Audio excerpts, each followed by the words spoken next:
Bienvenue dans mon podcast quotidien de science-fiction, où chaque jour je vous emmène dans des mondes extraordinaires, où nous explorerons des œuvres littéraires, racontant des histoires fascinantes qui ont été écrites tout au long de notre histoire.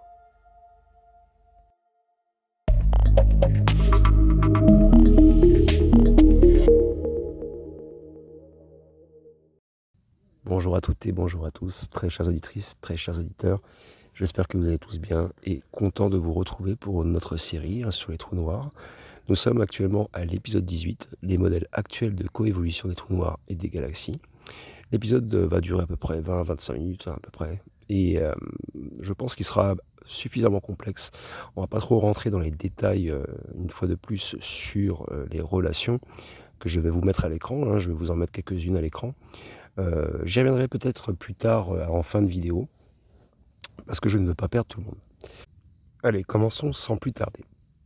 Donc la coévolution des trous noirs supermassifs et des galaxies, c'est un domaine d'étude fascinant qui cherche à comprendre comment les trous noirs ils influencent et sont influencés par les galaxies hautes, ou par leurs galaxies hautes. Les modèles actuels de cette coévolution, en fait, suggèrent une interdépendance complexe entre la croissance des trous noirs supermassifs et les processus dynamiques au sein des galaxies. Pour ce point-ci, nous allons parler donc du premier point, donc des fondements de la coévolution. Et on va se pencher un peu plus sur la corrélation M-sigma. Ça s'appelle grand M-sigma. Donc c'est l'une des découvertes fondamentales en astrophysique et c'est la relation entre la masse d'un trou noir supermassif et la dispersion des vitesses des étoiles dans le bulbe de sa galaxie haute. Et c'est connu sous le nom de corrélation M-sigma. Cette relation, elle suggère que plus le bulbe d'une galaxie est massif, et donc entre parenthèses sa dispersion de vitesse élevée, et plus le trou noir central est massif. Et cette corrélation, c'est une preuve clé que les trous noirs supermassifs et les galaxies ne se développent pas indépendamment, mais se sont coévolués de manière significative au fil du temps cosmique. Commençons par définir quelles sont les importances de la corrélation M-sigma. Alors la corrélation M-sigma, c'est une relation qui est empirique, observée entre la masse des trous noirs supermassifs au centre des galaxies et la dispersion des vitesses sigma. Donc je vous mets le petit symbole du sigma à l'écran. Ça c'est entre parenthèses. Donc je reprends. La corrélation M-sigma, c'est une relation empirique observée entre la masse des trous noirs supermassifs au centre des galaxies et la dispersion des vitesses des étoiles dans le bulbe galactique. Donc cette relation, elle est exprimée sous cette forme que je vous mets à l'écran. Là, vous la voyez. Donc, en gros, le symbole que je vous mets maintenant tout de suite à l'instant, à l'écran, c'est typiquement autour de 4 à 5. Voilà. Ça suggère que plus la dispersion des vitesses des étoiles dans le bulbe est grande, plus la masse du trou noir central est élevée. Je vous avais prévenu que c'était un peu compliqué, mais en gros, voilà. C'est comme ça qu'on peut le définir. Quelles sont les découvertes et mesures par rapport à cette corrélation M-sigma? Donc, ça a été mis en évidence grâce à des observations précises effectuées par des télescopes terrestres et spatials. Les mesures de la dispersion des vitesses, elles sont obtenues par spectroscopie et qui analysent la lumière des étoiles pour déterminer à quelle vitesse elles se déplacent vers ou loin de nous, et ce qui donne une indication de la dynamique interne du bulbe. Alors, il y a des mécanismes qui sont proposés, bien sûr. Donc, pour expliquer en fait cette corrélation M-sigma. Donc, ça souligne d'ailleurs l'interaction profonde entre la croissance des trous noirs et la dynamique de leur galaxie haute. Alors, tout d'abord, on a la régulation par feedback. On a déjà parlé dans les épisodes précédents. L'énergie et la matière éjectées par le trou noir lors de périodes d'accrétion active peuvent réguler la formation stellaire dans le bulbe en chauffant et en expulsant le gaz. Et donc, ça limite ainsi la quantité de matière disponible pour tomber dans le trou noir et pour la formation de nouvelles étoiles. Donc cela crée en fait un mécanisme de feedback qui stabilise la croissance du trou noir et du bulbe. Et ça préserve la corrélation M-sigma. Ensuite, on a la coévolution par fusion galactique. On en a déjà parlé. La fusion de galaxies, c'est un autre processus clé. Comme les galaxies fusionnent, leurs trous noirs centraux peuvent également fusionner. Et du coup, ça accumule de la masse. Et la fusion peut également induire de nouvelles formations stellaires et augmenter la dispersion des vitesses dans le bulbe rénové. Et ça renforce ainsi la corrélation. Alors bien sûr, j'aime bien parler de ça à chaque fois des implications. Et là, c'est des implications cosmologiques. La corrélation M sigma, elle a des implications profondes pour notre compréhension de l'évolution cosmique des galaxies et des trous noirs. Et j'ai retenu donc 2 points pour vous, mais qu'on a déjà parlé dans les épisodes précédents. On a la formation et la croissance des galaxies. Cette corrélation, elle suggère que la formation et la croissance des galaxies et de leurs trous noirs sont intimement liées. Les propriétés dynamiques du bulbe galactique influencent la croissance du trou noir et vice-versa. Et ce qui peut avoir en fait des répercussions sur la morphologie globale et l'histoire évolutionnaire de la galaxie. Le deuxième point, c'est l'astrophysique des trous noirs. La relation qui aide les astrophysiciens à estimer la masse des trous noirs supermassifs dans des galaxies lointaines, simplement en mesurant la dispersion des vitesses de leurs étoiles. C'est une méthode cruciale étant donné l'impossibilité de résoudre directement la plupart des trous noirs à de telles distances. Faisons une petite conclusion pour cette corrélation. Donc, la corrélation M sigma, donc c'est plus qu'une simple relation observationnelle, bien sûr. C'est un témoignage de la coévolution complexe et dynamique entre les trous noirs supermassifs et leurs galaxies hôtes. Et ça continue d'être un sujet de recherche intense, car comprendre cette relation, ça permettra de dévoiler les processus fondamentaux qui régissent les interactions entre les échelles stellaires et les échelles nucléaires dans les galaxies.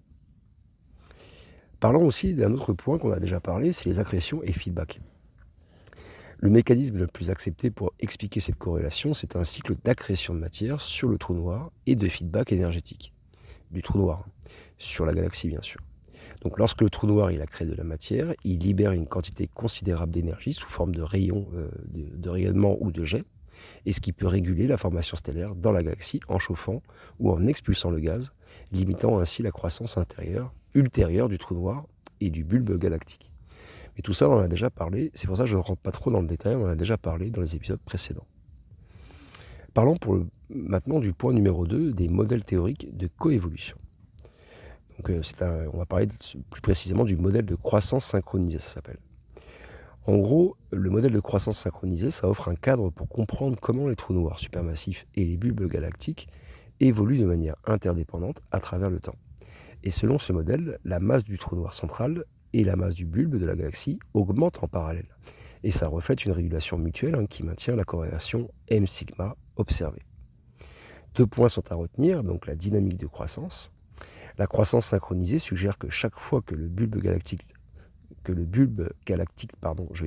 accroît sa masse par formation stellaire ou par accrétion de matière externe, le trou noir central, il reçoit également une portion de cette matière, ce qui permet à sa masse d'augmenter proportionnellement, et inversement, la croissance du trou noir influence la dynamique et la composition du bulbe aussi. Et le deuxième point, c'est le rôle du feedback du trou noir. Le trou noir, en fait, il régule cette croissance synchronisée principalement via des mécanismes de feedback. Et lorsque le trou noir accrète de la matière, il libère une quantité significative d'énergie sous forme de rayonnement et de jet. Et cette émission d'énergie peut chauffer le gaz environnant en le repoussant hors du bulbe, ce qui peut réguler en fait la formation stellaire en contrôlant la quantité de gaz froid qui est froid et disponible pour la condensation, en nouvelles étoiles. Parlons maintenant des implications de la croissance synchronisée. Alors, il y a 2 points que j'ai retenus. La régulation de la formation stellaire. Donc par son feedback, déjà, le trou noir il joue un rôle crucial dans la modulation de la formation stellaire au sein du bulbe. Et ce contrôle il permet d'éviter une croissance stellaire excessive qui pourrait déséquilibrer la relation M sigma. Et ça garantirait ainsi une évolution stable et prévisible de la galaxie. Le deuxième point, c'est la stabilité à long terme.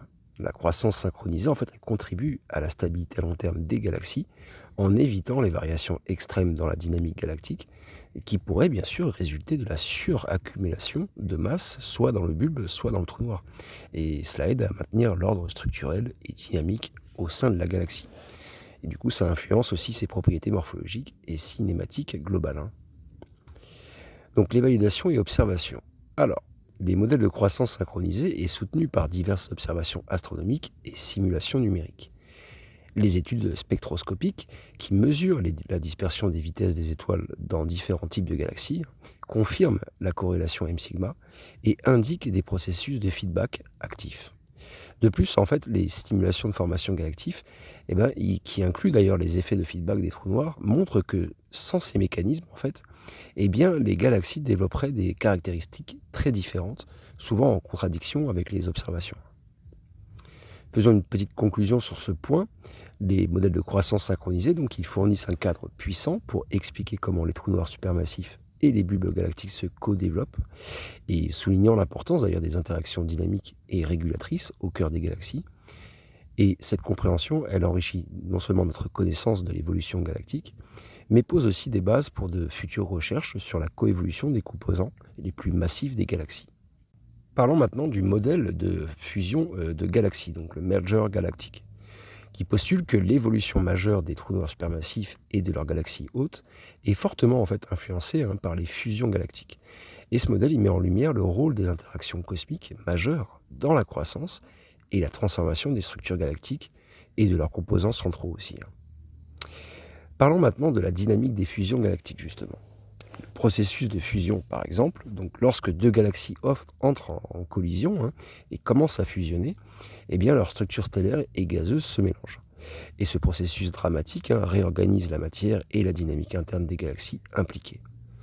Les fusions de galaxies sont particulièrement significatives car elles peuvent entraîner des augmentations substantielles de la masse des bulbes galactiques et fournissent un mécanisme efficace pour alimenter les trous noirs supermassifs avec de nouvelles matières. Et le deuxième point dans cette dynamique des fusions galactiques, c'est la coalescence des trous noirs supermassifs.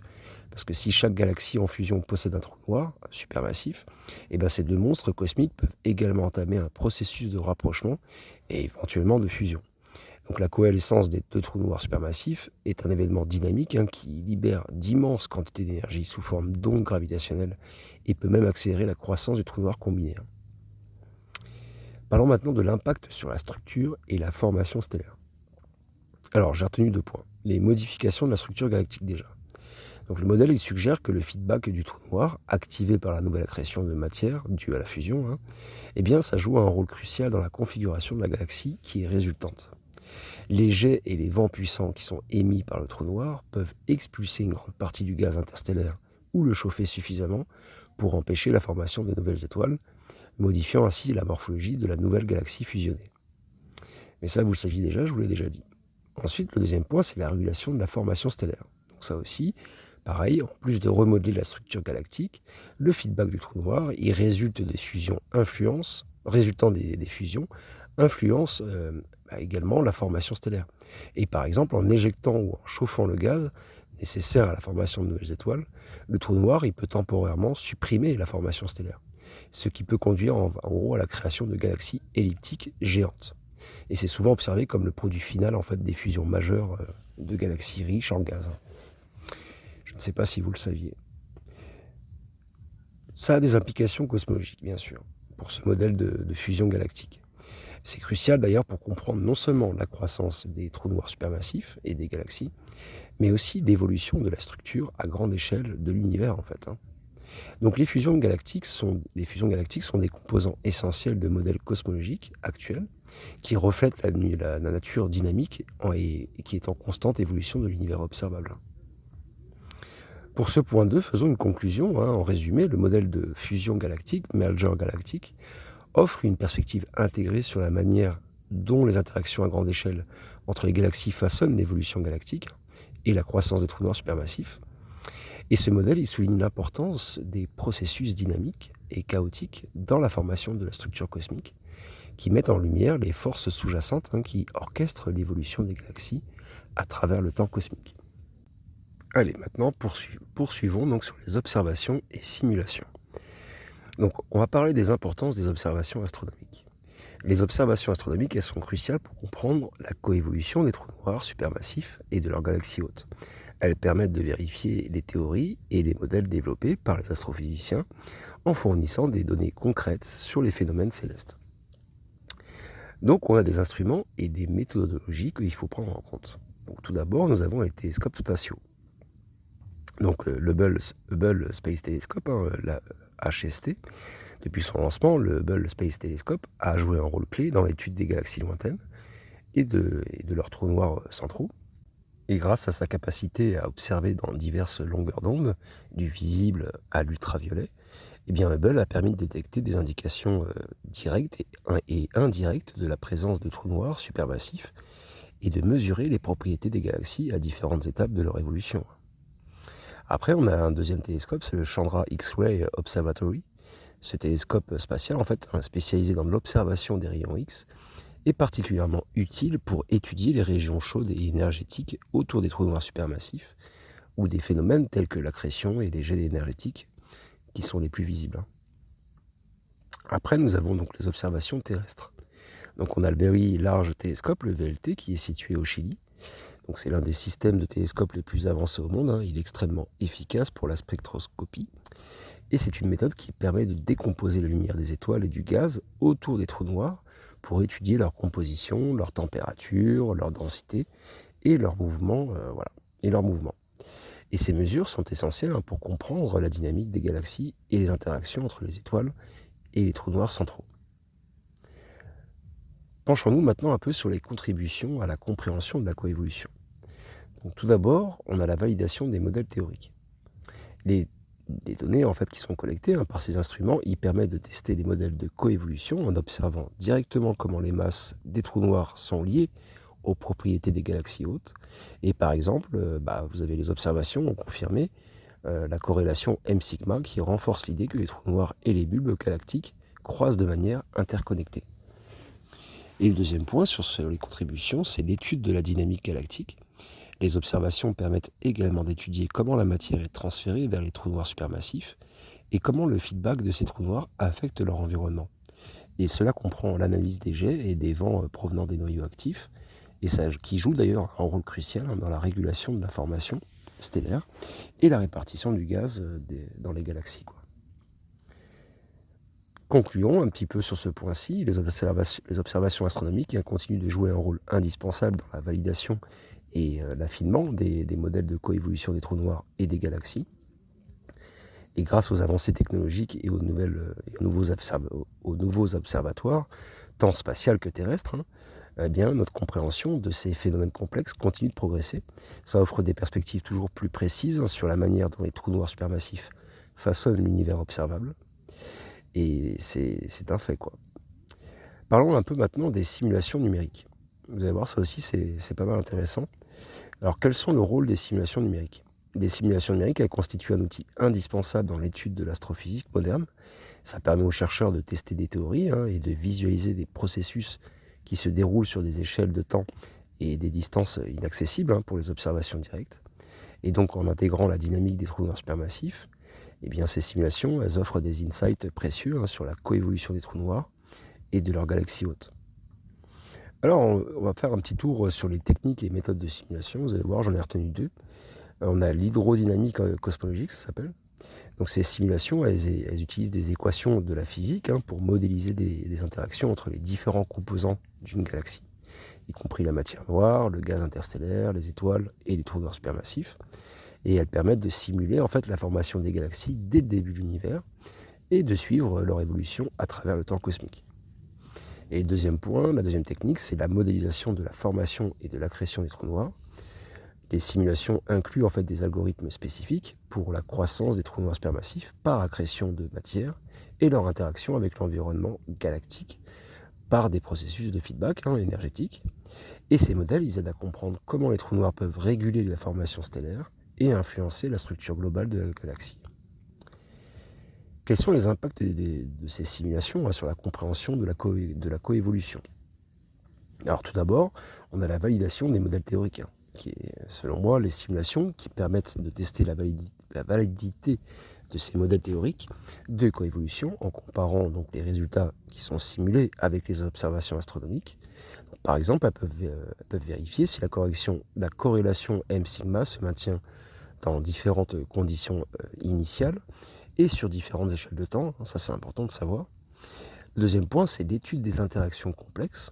Donc, grâce aux simulations, les chercheurs ils peuvent étudier les interactions détaillées entre les trous noirs supermassifs et d'autres composants galactiques. Et ces études, elles influencent l'effet du feedback des trous noirs sur la distribution du gaz dans les galaxies et l'impact des fusions galactiques sur la croissance des trous noirs et les conséquences de ces processus sur la morphologie galactique aussi. Troisième point, c'est la prédiction et les scénarios futurs. En gros, les simulations numériques permettent également de prédire le comportement futur des galaxies et de leurs trous noirs centraux, et ça fournit des scénarios sur la façon dont les galaxies pourraient évoluer sous différentes conditions cosmologiques, en offrant ainsi des perspectives précieuses sur le destin à long terme de l'univers observable. Donc les simulations numériques, c'est un pilier central de la recherche en astrophysique. Ça permet une exploration vraiment détaillée et systématique des processus complexes qui régissent la coévolution des trous noirs supermassifs et des galaxies. Et quand on combine les résultats des simulations avec les données observationnelles, eh bien les scientifiques continuent de peaufiner notre compréhension de ces fascinants géants cosmiques et aussi de leur rôle dans l'architecture de l'univers. Maintenant, faisons une petite synthèse des connaissances sur la coévolution des trous noirs et des galaxies. Donc on a vu que les modèles actuels de coévolution des trous noirs supermassifs et des galaxies ne sont pas simplement des constructions théoriques, ce sont des reflets de la dynamique profonde et interconnectée qui régit l'univers. Ces modèles y mettent en lumière comment des forces apparemment isolées, donc des trous noirs supermassifs ancrés dans le tissu de l'espace-temps jusqu'aux vastes galaxies qui peuplent notre cosmos, sont en réalité intimement liés dans une danse cosmique de matière et d'énergie. Et cette compréhension transcende la simple curiosité scientifique. Elle révèle les mécanismes fondamentaux qui façonnent non seulement la structure des galaxies, mais aussi l'évolution de l'univers dans son ensemble. Et en déchiffrant comment les trous noirs supermassifs influencent et sont influencés par leur galaxie hôte, eh bien on dévoilera bientôt des aspects cruciaux des phénomènes les plus extrêmes de l'univers, depuis la formation des premières galaxies jusqu'à la dynamique actuelle des quasars lointains. Donc le voyage à travers les complexités de la coévolution nous aide également à répondre à des questions fondamentales sur la nature de la matière, de l'énergie et de la gravité. Et ces études enrichissent notre compréhension des lois physiques qui régissent tout, du très petit au très grand, et ouvrent de nouvelles avenues pour tester les théories de la relativité et de la mécanique quantique dans des conditions extrêmes. Faisons une petite vision du futur et des enjeux, mais vraiment très rapide, ça sera vraiment très très très rapide. En définitive, la coévolution des trous noirs et des galaxies n'est pas seulement une clé pour comprendre le passé cosmique, elle est aussi essentielle pour prédire l'avenir de l'univers. Et chaque découverte dans ce domaine ajoute une pièce à notre puzzle de notre origine cosmique et de notre destinée universelle, propulsant ainsi l'humanité plus loin dans la quête ultime des origines et du fonctionnement de l'univers. Donc vous voyez, c'est vraiment incroyable toutes ces histoires. Moi je trouve ça hyper passionnant, c'est incroyable. Nous avons donc terminé cet épisode numéro 18. J'espère qu'il vous a plu en tout cas. Plus j'avance en vrai dans la recherche, et croyez-moi, je passe énormément de temps pour faire toutes ces recherches. Je trouve ça passionnant. On est loin d'avoir fini encore. Là, le prochain épisode, on va passer donc là, on est au point 4, les trous noirs dans l'univers. On va entamer le point numéro 3, donc ça sera les trous noirs et cosmologie. Et donc l'épisode 19 portera sur l'importance des trous noirs primordiaux pour comprendre l'univers primitif. Et après, on parlera des trous noirs et matière noire, théorie et des spéculations. Ça clôturera le point 4 et il y aura après donc le point 5 qui sera très très intéressant aussi. Vous allez voir, on va parler d'énormément de choses. Vous allez voir que ça va être très très complet aussi. En tout cas, prenez soin de vous, passez une très belle soirée ou une très belle journée. À très bientôt. Ciao ciao.